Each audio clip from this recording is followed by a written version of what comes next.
Hi there, I'm Jack Van Ryn, Mayor of the town of Coaldale. I will be giving you a council brief from our regular council meeting that was held February 13th, 2023.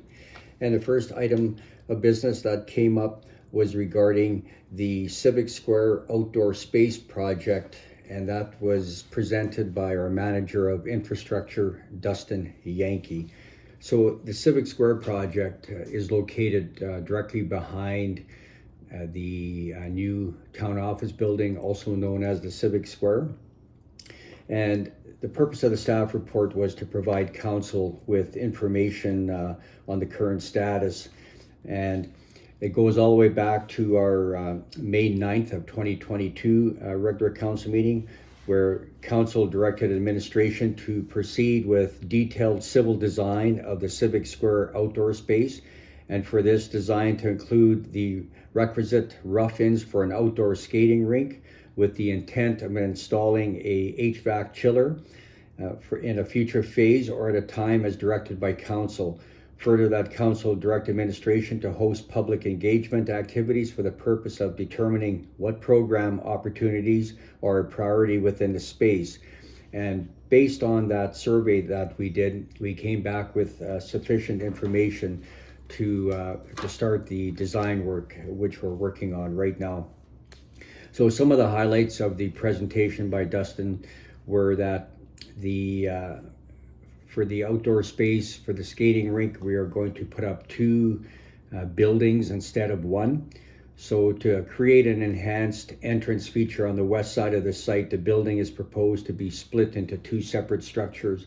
The north building would contain the washroom concession portion with the space for users to tie their skates and warm up inside when desired. The south building is proposed to hold the ice plant infrastructure as well as the town's current backup Zamboni, with provisions for the disposal of snow inside. Also, Dustin presented the bathroom layouts. There's also a proposed sculpture / water feature between the two buildings. And we talked about the ice skating surface shape. And then on 18th Street, a pedestrian level entrance feature. So the back alley, essentially behind the new town office building, will be closed off. And we're going to put all the overhead utilities underground. So that's the power, telephone, cable, and everything will be taken down now and put underground to really open up the space. Then we talked about some zoning and setback requirements that need to be done as part of this project as well. So that was an excellent report. I'll have the agenda package again in the comments section. I encourage you to go through our entire agenda, and you can see for yourself the PowerPoint presentation. Then we had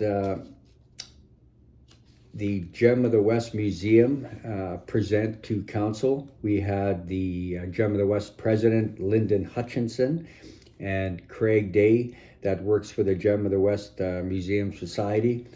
They gave a presentation, a very well done presentation on what's going on currently at the museum. They went through all the programming that they've been doing. They also discussed their fundraisers. And at the end of the presentation, Lyndon and Craig kind of put on our council's radar that we're hoping that when we start our budget deliberations this fall, that we might be able to free up some more cash to put towards the society so they can keep running the top-notch museum, one of the best ones in southern Alberta. So they basically came to ask for some more funding this fall. Then we had Guided Journeys do a presentation, and that was done by Celeste Ment, Kinga Zentner, and Lenore Byer. And the Guided Journey Foundation is a registered nonprofit charitable organization that is working to develop the first standalone residential hospice and palliative care center near Lethbridge. And when they were doing their presentation last night, they don't have any land secured yet, but they're looking on the east boundary of Lethbridge, and if something comes up closer to Coaldale, they would be interested in doing that as well. And the explanation that they gave on the entire project was amazing. Like, it's something that's much needed in southern Alberta, and it provides up to 12 beds for palliative care and for hospice. And hospice is an end-of-life care that looks at the whole person. Hospice provides an array of comfort and support services to patients and their loved ones. Anyone who has received a diagnosis of a terminal illness, prognosis of approximately 6 months, may receive hospice care. Palliative care is a team-based approach to treating serious illness that focuses on a person's physical, emotional, and spiritual needs. So they promise to keep Town Council up to date with their progress on raising funds to build this amazing facility. So thank you, Guided Journeys, for the excellent presentation.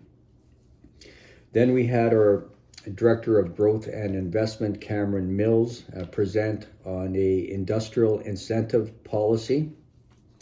And basically, the framework of the policy has been presented previously as part of a broader conversation with Council about the investment attraction for commercial industrial developments. With a shortage of available industrial commercial land in Coaldale, the intent of the policy is to induce private investors to develop land that accommodates non-residential developments so that the town of Coaldale does not have to undertake such developments as been the case historically in itself. So we have a group of private investors that we're working with that are going to be building a new industrial park just north of Coaldale to the east of Rehoboth. So we've been working with them on how we can partner with them and helping them where we can with their project. So the proposal was developed for a multi-pronged approach to incentivize that intended to meet the needs of the development community while ensuring town support was tied to favorable outcomes. So we want everyone to succeed in their project. So we developed a policy to formalize these incentives. And the highlights of the policies include the provision for cost sharing of internal transportation infrastructure where a broader industrial community benefit is identified. Additional funding to support the developer may be provided as sharing of federal or provincial grants associated with the project should the town acquire any. Also, the provision for recommendations to support off-site levy reductions and or the allowance to delay payments of levies to provide for cash flow support to allow for the installation of internal infrastructure. These reductions would be in line with the allowances in a soon-to-be updated off-site levy bylaw, allowing for payment deferral and or reduction. And we will be reviewing the off-site levy bylaw in March of 2023. Also, a construction incentive program of 3% following construction of a new industrial building. Incentives to be paid in some combination of cash and or credit against future taxes at administration's discretion. This means that if a new industrial building is constructed on a lot with a value of $1 million, Coaldale would provide $30,000 back to the lot owner upon the project completion, potentially as a $15,000 immediate cash rebate and a $15,000 credited against future taxes. So that is something that we want to do as a council, is to support and promote investment in the town of Coaldale. So Cameron Mills did an excellent job of explaining the program to the town of Coaldale, and council passed a resolution to adopt it. Then we had Caitlin Davis, our Community Services Coordinator, present to council regarding the Coaldale Family Fun Run that's taking place in April of 2023. And what we've done in the past is we put in a corporate team as part of what they refer to as a corporate team challenge. So council passed a resolution to enter up to 20 staff members and including members of council. And we will be participating in the Family Fun Run 5K that will be taking place at the end of April. Again, I'll have more information in my comment section, and our corporation will challenge any other business in Coaldale to participate as well. Then we had Cameron Mills, our Director of Growth and Investment, present again regarding a grant opportunity program for 2 billion trees, it's referred to.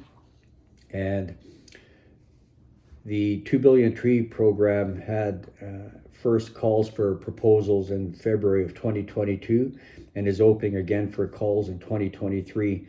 The program aims to see planting of 2 billion trees across Canada through targeted initiatives open to a variety of agencies, including municipalities.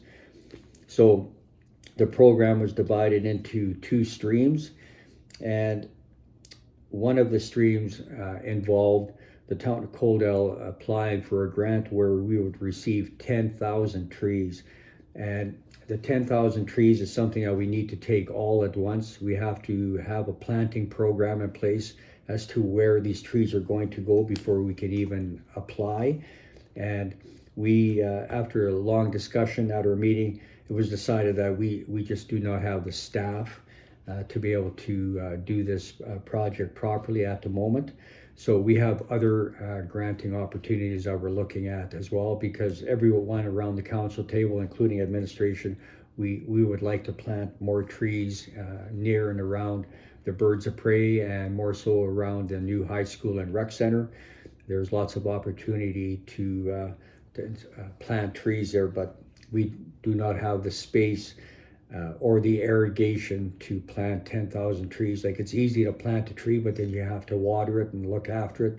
And we just don't have the infrastructure in place to do that quantity of trees. So we decided to receive the report for information, and administration will keep looking into other opportunities on how we can get our hands on some more trees. Then Cameron once again presented regarding the Alberta Advantage Immigration Program participation.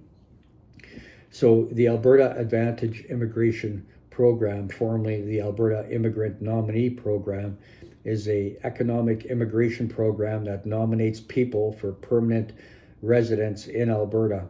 Nominees must have skills to fill jobs or be planning to buy or start a business in Alberta. They must also be able to provide for their families. The program is run by the governments of Alberta and Canada. So we are going to be joining forces with the town of Taber. The town of Taber currently has this program in place, and they've agreed to a regionalization opportunity for Coaldale to work with Taber on bringing this program forward. So that was passed last night. We had the manager of Whole Leaf Lettuce, that's a company that's just a couple of miles east of Coaldale. They are in strong need of staff, and this is one opportunity that they've seen run very successfully in other municipalities across Alberta. So we are going to again partner with Taber on this and hopefully make it successful. Then we had correspondence items regarding SEWA, Barons Eureka Warner FCSS, their board meeting minutes, and a Youth Advisory Board presentation letter from our Member of Parliament, Rachel Thomas. That again, I'll have all that information in the comment section as part of the agenda package. So basically that's it for our February 13th meeting. As always, please do me a big favor of liking this video on social media. You can share it, you can make a comment, and that helps get the word out as far as what's been going on around the council table. And also, if you see myself or any member of council, please don't hesitate to have a conversation with us about anything and everything. I'll have my contact information at the end of this video, including my email address and my phone number. So I always tell people I'm always available. So give me a call or shoot me an email. And other than that, enjoy the rest of your week, and I look forward to seeing you on the street. Take care. Bye.